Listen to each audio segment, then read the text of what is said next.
The definition of pound for pound is those who have fought in many different poundages. Those who have basically beaten opponents as well as weight. Then conceivably Henry Armstrong can be viewed as the greatest pound for pound fighter in boxing history. Well, I first saw Henry in 1937 fighting at the Pasadena Arena. That was, of course, his greatest year when he won 27 fights and 26 by knockout, including the one I saw. My impression was he was just such an incredible man in motion. I interviewed a boxer who fought him, and he said whenever he fought him, it felt like he had 4 fists coming at him simultaneously. The best defense was an offense, and he was all offense. I've never seen anybody like him to this day, either on television or in person, with such a perpetual motion style. I don't know how he did it. I don't know how he didn't wear himself out.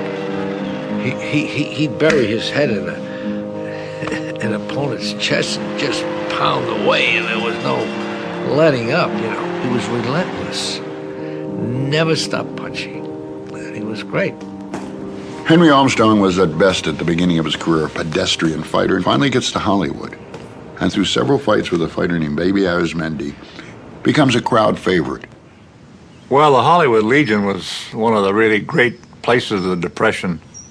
It was right on El Centro Avenue, just off Hollywood Boulevard. So consequently, it was kind of a hangout for people who were already around.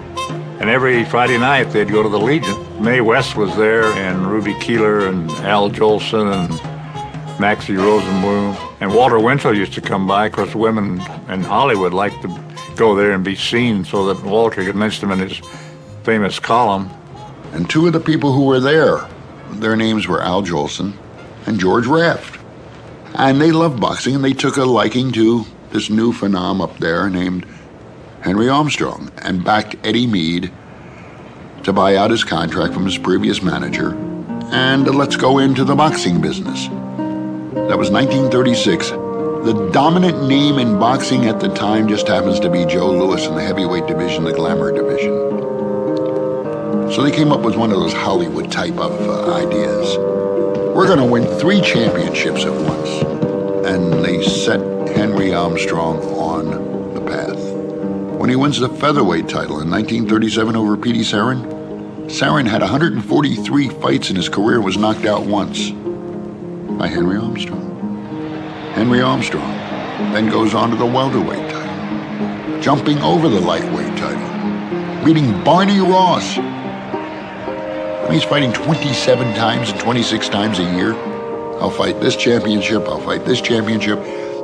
He then fights perhaps the toughest fight. It's a lightweight championship against Lou Ambers. And he knocks Ambers down twice.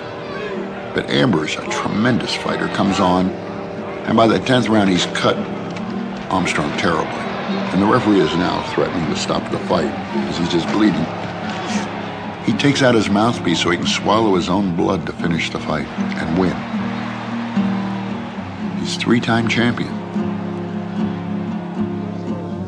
Then he actually finally fought for the middleweight championship against Seferino Garcia. And that ended up in a draw, and most of the people that I've talked to and read about think that Armstrong actually won that fight. Of course, Garcia kept the championship because it was a draw. Henry Armstrong was a hero, but he was a hero in a minor sense to Joe Louis. And as Joe Louis was making a movie, Henry Armstrong was making a movie. Not up for the Academy Award. It was made for black audiences. You know, a nice, sweet little movie. About my own life. Your own life? What do you mean, Henry? A man should do the things he's best fitted for, darling. And after all, I think I'm best fitted for this. You mean a fighter? Tough fights he had. He just, one day, it just wasn't there anymore. And you could see it coming. His style was such that it was perpetual motion. And age started to take a little bit of the edge off of that. Take, for instance, the return bout for the lightweight championship against Ambers. He's penalized 4 times for low blows. Other than that, it was a close fight. He would have won. You now begin to see, if not the unraveling, at least the declination of his career. Now, Fritzie Zivic wasn't a great fighter, but he was skilled at one thing: the master of the thumb. Not since Nero had anybody used the thumb more. And Armstrong goes in a prohibitive favorite, and Zivic beats the bejabbers out of him. And they have a rematch, and it's even worse. It's the end of him. He's lost his title, now lost to Zivic, given up the third, didn't win the fourth, and he becomes a name only. I think the history of boxing is filled with people who got taken advantage of, and then he also started drinking heavily.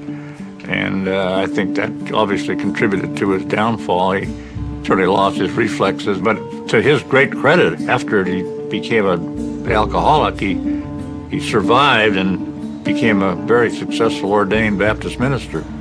So he did turn his life around, both as a fighter and as a human being.